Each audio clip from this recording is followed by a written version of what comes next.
Good afternoon, ladies and gentlemen, and welcome to the Tuesday, July 1st Public Works Committee meeting. First of all, we'll do a roll call and determination of quorum. Brenda, if you please. Estes. Here. Nordstrom. Here. Roberts. Here. Scott. Here. Clayton. Here. We have a quorum. Thank you. I'd just like to remind everyone that if you have a cell phone, please turn it to the off position or vibrate. And if you need to make a phone call or take a phone call, would you take it to the hallway, please? The chair will now entertain a motion to adopt the agenda. Motion by Alderman Roberts, second by Alderwoman Clayton. Is there any other additions or to the agenda before we pass the vote? We have one addition to the, thank you for the reminder. We do have one additional item to add to the agenda, and that is, we'll call it item number 34, which is a resolution establishing fees to be charged in 2014 for various license permits and applications. That will be item 34. So the chair will now entertain a motion to adopt the agenda. So moved. Moved by as amended, and seconded by Alderman Roberts. Those in favor say aye. Aye. Those opposed. Now is the time for general comments from the public. The members of the public to discuss or express concerns to the committee on any issue not limited to items on the agenda. Action will not be taken at this meeting on any issue not on the agenda except by placement on the agenda by unanimous vote of the aldermen present. I do not have any public requests, comments forms in front of me, so we will move on to opening public comments for items 1 through 31. Is there anybody wishing to speak on items 1 through 31? Not seeing any. We'll close public comments and go to removing consent items from the agenda today. Anyone wishing to remove items from the agenda? I do not see any requests at this time, so the chair will entertain a motion to adopt the consent agenda items 1 through 31. so moved. Second. Moved by Alderman Estes, second by Alderman Roberts to approve items 1 through 31. Those in favor say aye. Aye. Those opposed, thank you. Motion carries. Items 32 through 34, the chair will entertain public comments at this time.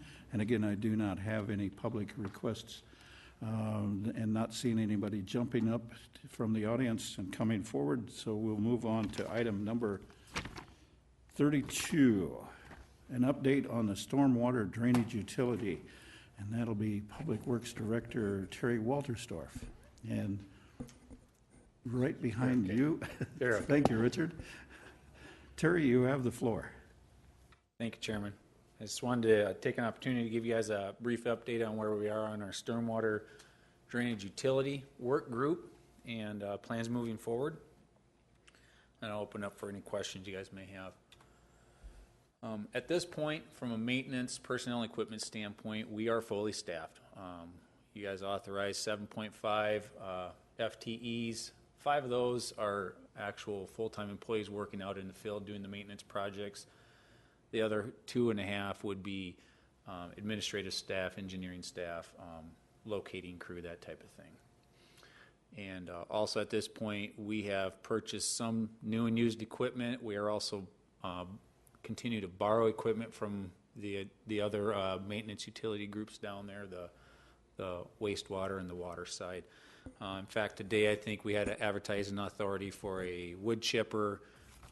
Next week we'll have a tracked loader on our next Public Works meeting. We'll have a tracked loader, and I think today, if I remember right, we are opening bids on a sewer vac truck, a new one. So we've got still quite a bit of new equipment to purchase. We've got some examples for you of some of the maintenance work that's ongoing right now. Of course, the picture on the left-hand side was the before, the right-hand side's the after. That's very typical where we've got a lot of woody vegetation growing up near the inlets and outlets of different structures. So that, of course, will cause some major problems during heavy flow events where it's just going to continue to catch additional debris. Here's an example. It's a little tough to see in this picture. On the left-hand side, you'll see a lot of downed trees along the far bank. The right-hand side shows that debris out of there. Keep in mind, if we need to go in and do a large-scale cleaning of a detention facility like this, that will probably be contract work. We really don't have the equipment and staff necessary to do that type of work. But right now, we're definitely focusing on what I would call smaller maintenance projects that we'll still see a lot of benefit from. Here's an example again. You can barely see the pipes. On the left-hand picture, the two big pipe are on the lower right-hand corner there, totally filled in with debris and vegetation. Then, of course, the picture on the right there shows the cleaned out after picture. Here's a perfect example of a typical detention basin. You can tell by the size of the trees there how long it's been since that site has seen any work. In fact, I would guess it hasn't seen work since the day it was built. And then the right-hand side shows the trees down in the actual detention pond itself have been removed. Here's a list of some of the work we've done to date. Keep in mind, a lot of our staff wasn't hired on until really March and April. So since they've started up here, we've jetted and vacuumed 25,000 feet of storm sewer pipe. That may sound like a lot. It's about 5 miles. Keep in mind, we have 150 miles of storm sewer pipe. So it's a drop in the bucket, no pun intended. We have, on the storm sewer pipe televising, we've televised 5,800 linear feet. We've cleaned out about 164 drop inlets.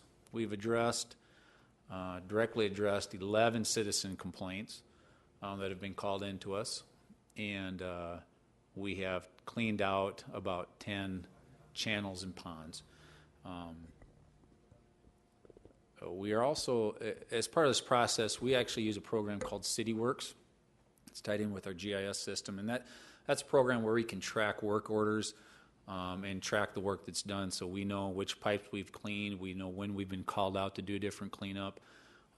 When we get heavy rain events, if we know there's areas that are draining slow, we can actually put work orders in on those when we see them and then come back at a later time when we have adequate time to address them. So it's a really convenient and worthwhile program that we have. And then here's the other big thing. I really wanted you guys to give you guys a heads up on this.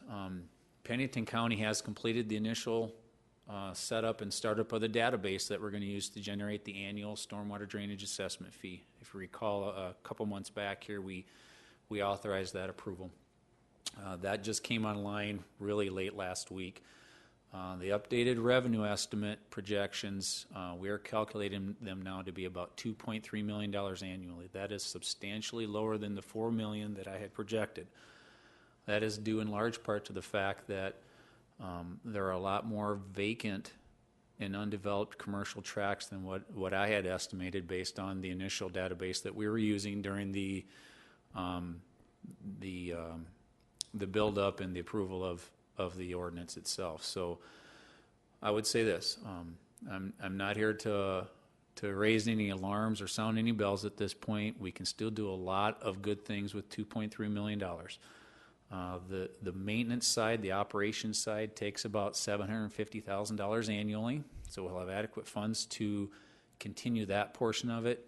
We had hoped to have about $3 million for capital improvement projects. It looks like we're going to have about $1.5 million. So we will probably have to go back and scale back our 5-year capital improvement plan, and we'll work through that process. But unfortunately, we are going to see a shortfall from what we had originally projected. Do keep in mind that the estimates that we were given to residents and commercial property owners out there, those estimates we were given during those public open house and meetings that we had, those are still the same. So we're not asking to change the rate or the unit charge. We're just, because there's so many vacant and undeveloped commercial lots particularly, we're just not going to quite see the revenue that we had hoped. The other thing, keep in mind, we are going to send a courtesy notice out to every property owner in Rapid City. We plan to do that mid-July. It'll be a full-page letter that will detail the ordinance approval that happened, and we'll actually list out every parcel and the actual fee based on the new database that will be associated with every parcel of land. So every property owner will have a heads up, and they will know well ahead of time what that fee is going to be. So they have some time to plan before that tax notice shows up in December, I believe it shows up. So wanted guys to give you guys a heads up. Do expect probably see some phone calls from your constituents when they get those in the mail. And if, again, we've got our phone number on there. We're also directing them to our website. We've got a lot of good information out on our rcgov.org website. So with that, I would certainly open up for any questions you have. Thank you, Terry. Would you care to elaborate just a little bit more on the vacant lots? And one of the items that I'm kind of interested in is the lots that were identified as vacant that are going to be very close to development, such as the areas west of the Cabela's. Sure. The database that we're using from the county, it's actually comes out of their equalization office. And again, we're going through and we're kind of scrutinizing some of those, what I would call vacant lots that are commercial properties. We're going to go back and look at some aerial photography and verify for sure that they're vacant. The county may have some that are show as vacant or undeveloped, but they may have a parking lot on it. You know, from a taxing standpoint, they probably would show that there's no structure on it, but from a impervious surface runoff standpoint, we would still consider that a commercial property with a higher drainage fee. So we'll continue to go through and scrutinize those individual lots. I'll be honest with you, the database that the county set up for us is a great database. It's very useful, user-friendly. It's going to generate the reports that we need, so we're very happy with the work that the county did and what they've provided for us. So we can do a lot of good things with it. And then one other area of interest for me is if there is any property that shows up as buildable property, such as the affordable housing issues that we're going through currently, such as if there's any property that is not close to a drainage area or something that would be developable for quality affordable housing, if we can get those tagged or identified in some fashion. The database that we're using for the drainage fee, I don't know that it would not really going to specify whether it's buildable or not. It will tell us, it gives us square footage or acreage of the lot, property owner, parcel number, and it specifies the use being whether it's industrial, commercial, single family dwelling, or if it's vacant / undeveloped. Now, just because a lot's vacant or undeveloped doesn't necessarily mean that it's buildable, number one. Number two, doesn't mean that it's economically feasible for a low-income housing. So I don't know that this database is going to give us that information. What I'm trying to do, Terry, is tie these in with, for example, the Habitat for Humanity, Teton Coalition, et cetera. If we can tie that in and have that as a resource or have that information available, we might be able to utilize that. I'm not saying we can, but okay, at least give us that opportunity to explore that potential. Thank you. Alderman Roberts, you have the floor. Thank you, Mr. Chair. Terry, these properties that are labeled vacant, undeveloped, they still have to have some underlying zoning. They have to be commercial, residential, some kind of underlying zoning. And they do from a zoning standpoint, but keep in mind our drainage fee is based on the use of the lot. So whether it's zoned residential or commercial, we're not really concerned with that. We're concerned with the amount of impervious area on the property. So technically, if you have a 2-acre vacant parcel of land that's zoned commercial and a 2-acre parcel of land that's zoned residential, they're both going to get the same drainage fee. They produce the same amount of drainage runoff. So I don't know if I answered your question. Well, sort of and not. I mean, you've got a lot of properties out there that are still being taxed, even though they're not developed. I thought that this was, as long as the property was within the city limits, it was going to be under this fee. Correct.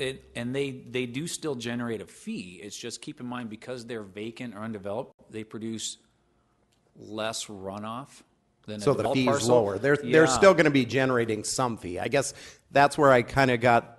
That's correct.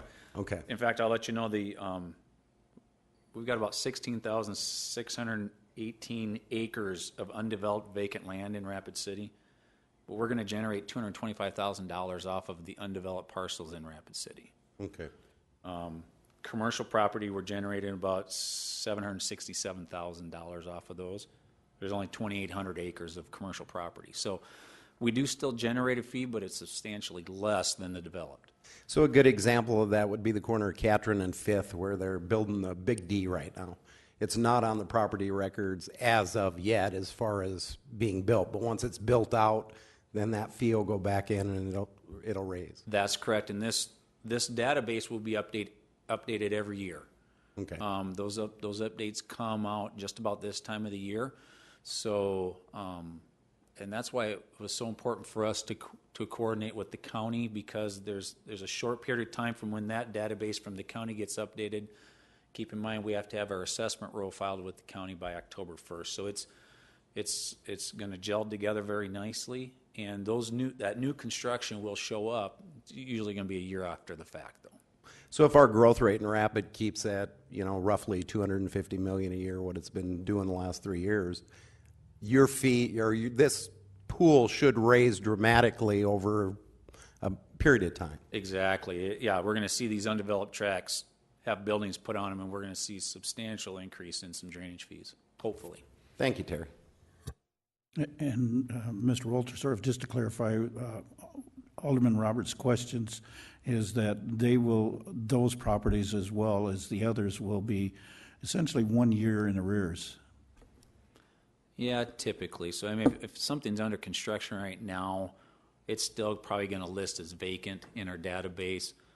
Next year, it'll show up as a commercial use structure on it. We'll tag it with the new fee, which will then show up. Everything kind of falls a year later, typically. Thank you. Not seeing any other questions, the chair will accept a motion to acknowledge the report. The motion is made by Alderman Clayton, seconded by Alderman Roberts. Those in favor say aye. Aye. Oops, I'm sorry. Excuse me, gentlemen. Let the lady have the floor. Amanda Scott.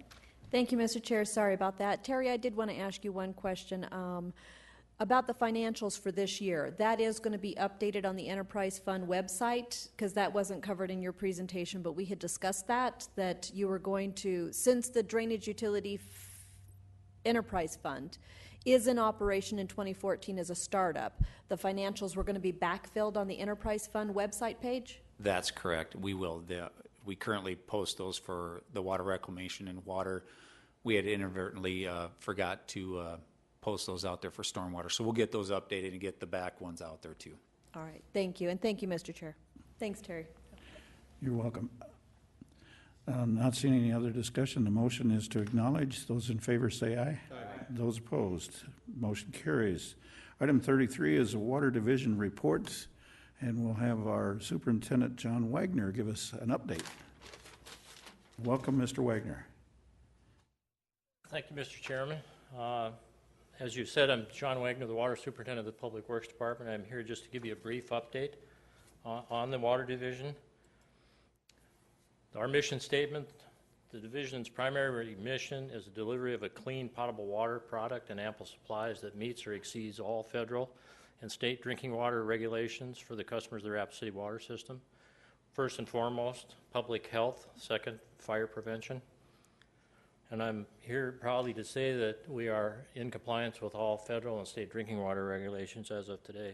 We accomplished this mission through three distinct groups.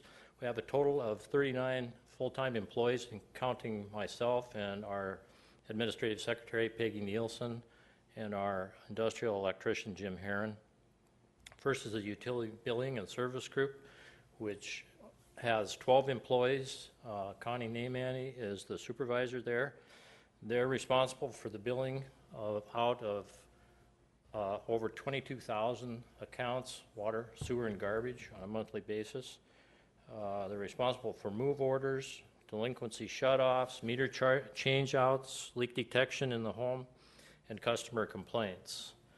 Then we have the Water Production Group, which has 13 employees. That's managed by Mr. Tim Weber.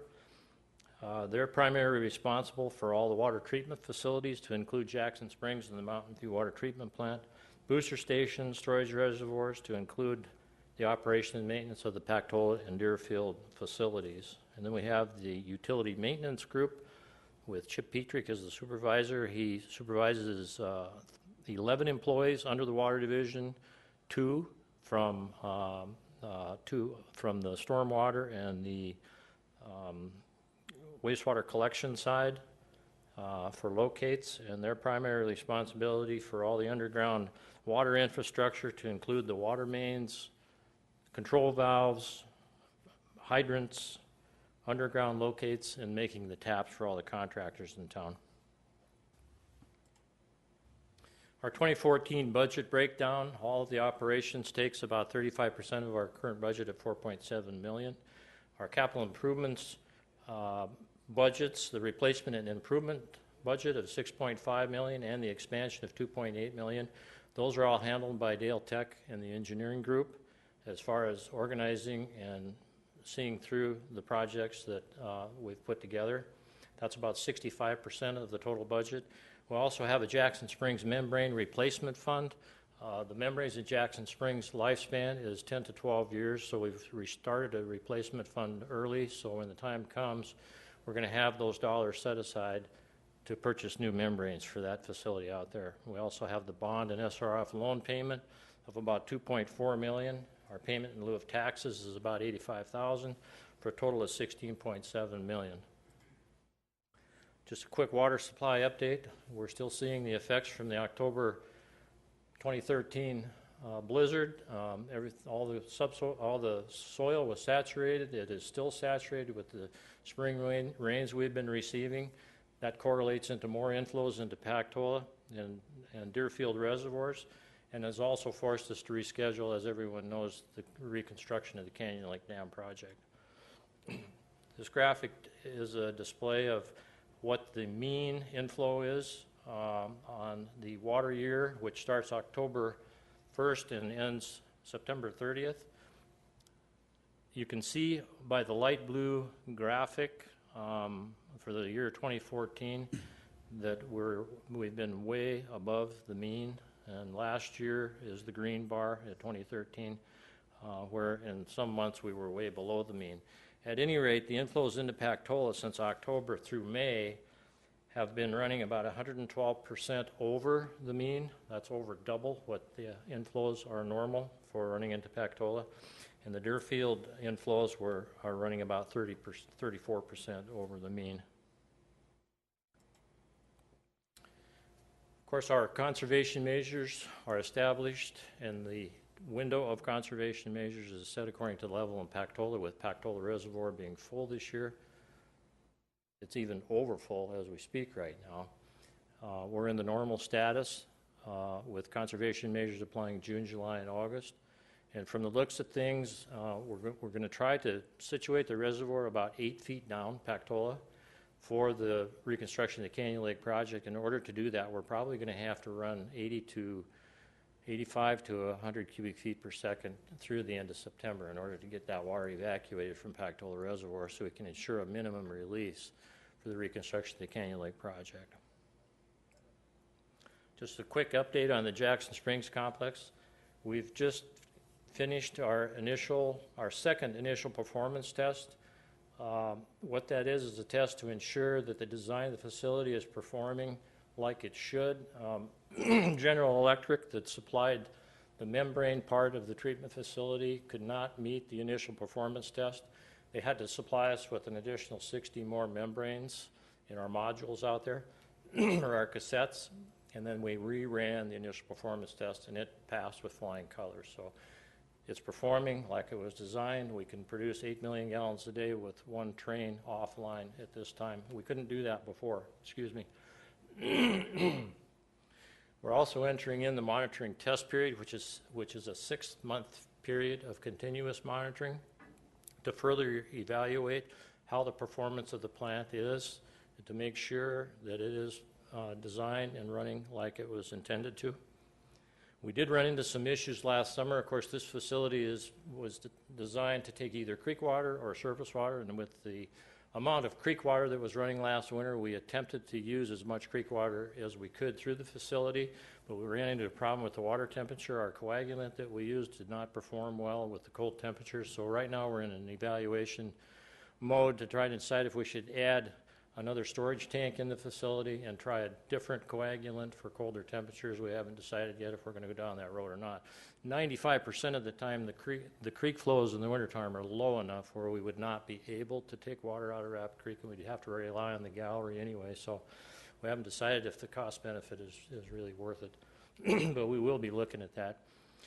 And of course, I'll mention that when we started the facility up a year ago, we were on a 24/7 operation, but the automation of the facility has been so good, and we've got it so fine-tuned now that we're only running one operator 10 hours a day during the summer months. In the wintertime, we'll probably be down to 4 hours per day. Just some things that are upcoming. The North Rapid Booster Station is under design right now by Bartlett and West. That's also going to include some surge analysis of some of our other installations, specifically well 12. We've got a high pressure discharge problems that we've had out there causing some main ruptures. We're going to have them look at that, do a surge analysis of that facility. Of course, the acquisition of the Countryside North water system is still going on. CTEC Engineering has been working on that project. We're in design of a new utility maintenance facility. Upper Deck has been hired for the design on that project. We're also in design for the new Ellsworth Air Force Base metering facility. FMG Engineering is handling that project for us. And engineering division is working on the RFPs for utility rate review and master plan update. And exciting news, as everyone heard last week, the East Rapid City Water Expansion, DENR awarded $5.6 million in grant and loan money to the City of Rapid City, of which $3.65 million is in principal forgiveness. We mailed out our water quality report last week. Everyone should have received a copy. If you didn't, be sure and let me know, and I'll be sure you get one. This was our 16th edition. This follows a rule by EPA that because of our population size, we have to do a mass mailing to every customer on our water system. And last but not least, on the lighter side, speaking of the Canyon Lake reconstruction, I ran across this photo many years ago of the original Canyon Lake Dam, built sometime before 1890, and as it states under the picture there, the dam was later burned down by downstream Rapid Valley ranchers who thought the lake was evaporating the water for their irrigation. So Western Water Rights there was a lot of conflicts right here in our area back when the Canyon Lake Dam was originally built. So with that, I'd be happy to take any questions. Thank you, Superintendent Wagner. Congratulations, by the way, on meeting your quality standards for how many years again, John? You've done that for a number of years. The water quality report? Yes. 16 years. We've only had one violation, and it was a very minor violation. I can't even remember exactly what it was, but I know we had to post it in the following year's report that we had missed one sampling in 1 month of bacteriological samples. Yes, agreed. We had to take 4 weeks, and there was a month with 5 weeks, and we were planning on skipping a week and taking them the following week, and we'd missed them. But it was nothing serious. Just shall we say, administrative error or oversight? Right. Oversight. Right. Yeah. And I just wanted to applaud you for keeping the staff level that you have and keeping retention as well, because there's a few names up there that I haven't recognized or met yet. So I applaud you for being able to do that. And then I want to also wish you well and good luck with the Pactola discharge and being able to keep up with that. Could you remind us on the numbers, what is normal flow and what you're discharging at right now? Well, we're just matching the inflows.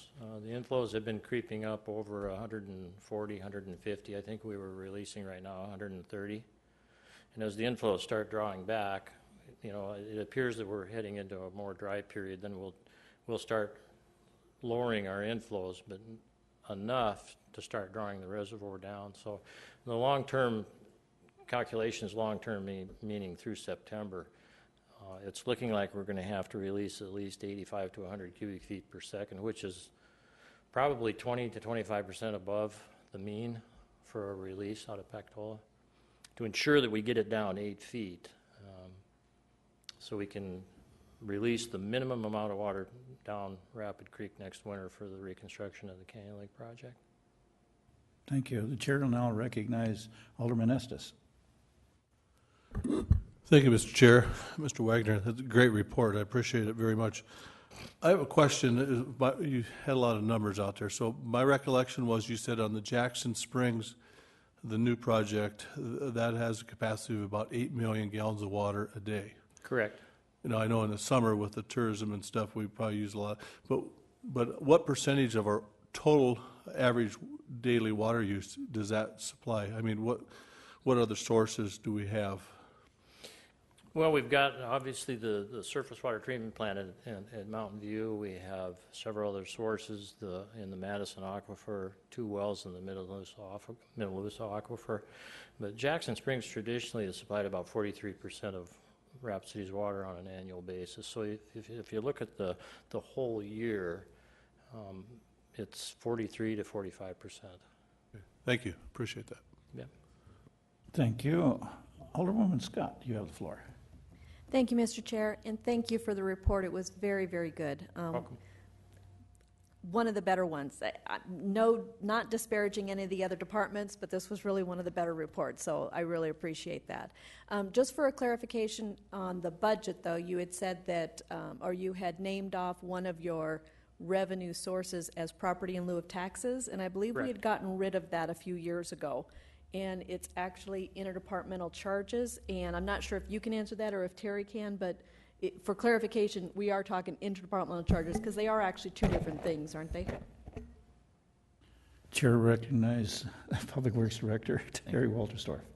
I'll answer that. You're right. There are 2 different things, but the Water Enterprise Fund still gets charged an interdepartmental charge and a payment in lieu of tax.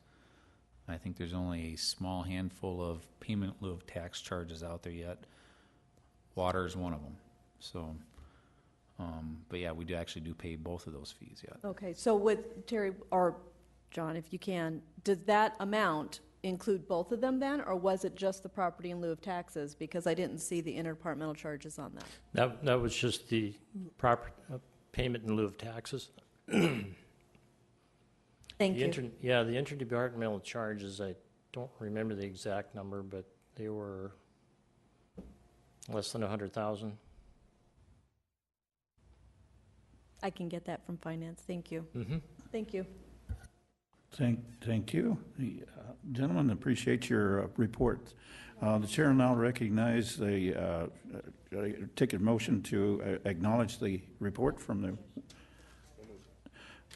motion by Alderman Clayton, second by Alderman Roberts to acknowledge the Water Division report. Those in favor say aye. And those opposed.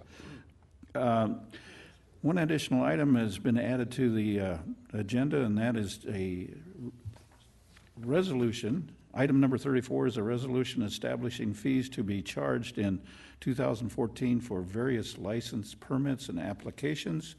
And if I may, the chair will recognize Planning Director Brett Limbaugh. Thank you, Mr. Chairman. I apologize for bringing this to you so late, but what you have in front of you is our fee resolution. As you know, all the fees that our department charges are listed within one fee resolution, and from time to time, when we need to raise or lower those fees or add new fees, we come back to council and ask you to make those amendments. I have 2 amendments for you today, and they're indicated in red on page 3 and page 5. On page 3, There is a fee for appeals to our Building Board of Appeals. What we'd like to do is clarify what we charge a fee for and what we don't charge a fee for. The Building Board generally has two things that come before them. One thing would be an appeal to the actual code requirements.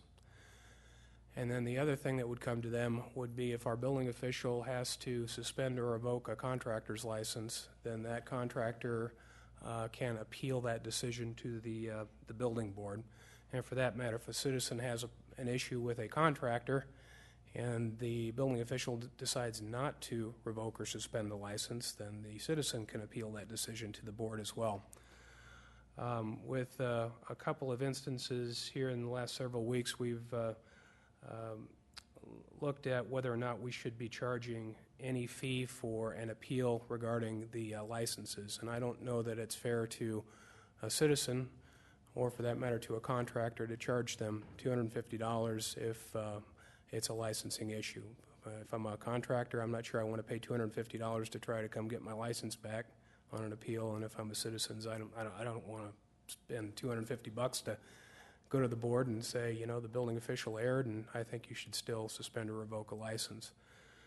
So what the language in red does is two things. One, it clarifies that we'll charge a fee for a building code amendment, but we won't charge for an appeal of a license.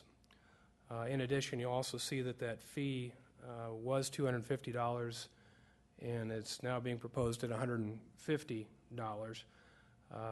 When we had a committee that was looking at adopting the building codes, one of the things that they did is they looked at the $250 fee, and there was not consensus, but there was concern that that number was a little too high, and Councilman Roberts was on that committee.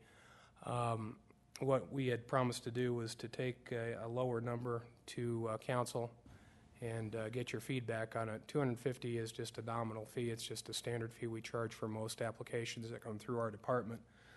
That committee felt that it should probably be lowered to $150.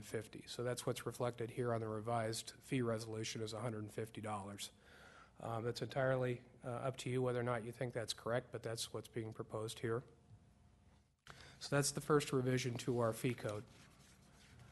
The second one is really a cleanup item on page 5.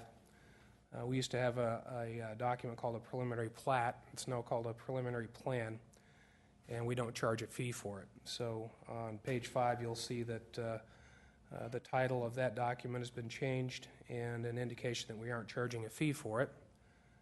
And secondly, on the minor plat, there is a charge of so many dollars per lot when you do that platting. And we've changed that number down from 25 to 20 to reflect what's on our handouts. And that's traditionally what we've charged for that. So those are the changes that we're requesting on this fee resolution. I'd be happy to answer any questions if you have them at this time. Again, I'm sorry for bringing this on at such a late hour. Second. Motion made by Alderman Estes to approve, second by Alderman Roberts. Any other discussion? And the chair would just like to make a comment that is since we're lowering the prices, and especially a thank you to the citizens that brought this forward to our attention. A big thank you for doing that.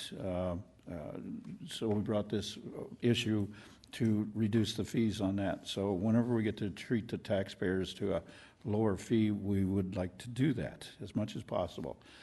Any other comments? Not seeing any. The motion is to adopt the plans or changes to the resolution. Those in favor say aye. Aye. Those opposed, motion carries. I just wanted to say one other thing, and as in conclusion here, is this may be my last opportunity to chair the committee, depending upon how the new leadership takes over and is able to make changes. So there's a possibility that I could be here one more meeting as a chair. But in the meantime, I'd like to thank Alderman Clayton for being part of this committee for the last year. And we wish you well in the next adventure that you're going to be undertaking. Thank you. Congratulations, Bill. Good luck with your next plan. Very good. Now the chair will entertain a motion to adjourn. Second. Moved by Alderman Clayton, second by Alderman Estes. Those in favor say aye. Aye. Motion carries.